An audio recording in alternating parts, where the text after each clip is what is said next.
శివ ప్రత్యేకంగా సాలూరు హైందవ ధర్మసేన తరఫున ఈరోజు సాలూరు పట్టణ ఎస్ఐ వారికి సాలూరు పట్టణ పోలీస్ స్టేషన్ నందు ప్రశ్న రావణ్ అనేటటువంటి ఒక అసాంఘిక కార్యకలాపాలు చేసేటటువంటి వ్యక్తి పైన సాలూరు హైందవ ధర్మసేన సనాతన ధర్మ పరిషత్ తరఫున మేము కంప్లైంట్ ఇచ్చాం.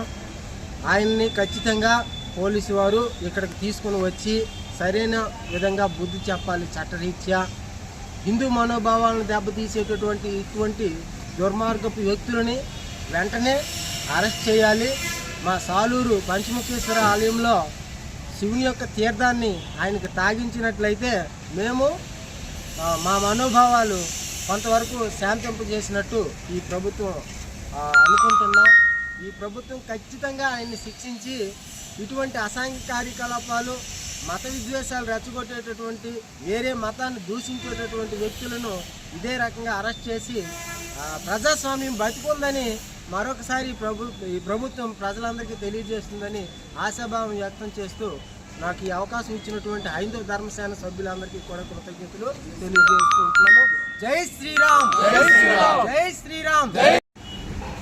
హిందూ ధర్మంపై, హిందూ దేవతలపై, అదేవిధంగా ఆంధ్ర రాష్ట్ర డిప్యూటీ సీఎం పవన్ కళ్యాణ్ గారిపై ఇష్టానురీతిలో మాట్లాడిన ప్రశ్న అనే యూట్యూబ్ బచ్చలకూర, అది పేరు కూడా మాకు తెలియదు, బచ్చలకూర గాడిపై కంప్లైంట్ ఇవ్వడానికి ఈరోజు సాలూరు స్టేషన్కి రావడం జరిగింది.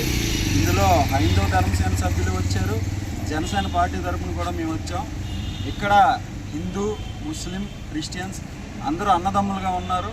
ఒక్కో చోట కానీ ఒక్కో ప్రాంతంలో కానీ వివాదాలు వస్తే మళ్ళీ వాళ్ళే కలిసిపోతారు. రాష్ట్రంలో ఏ మూల జరిగినా, ఏ గ్రామంలో జరిగినా దీన్ని కేవలం హిందూ క్రిస్టియన్స్ యుద్ధంలా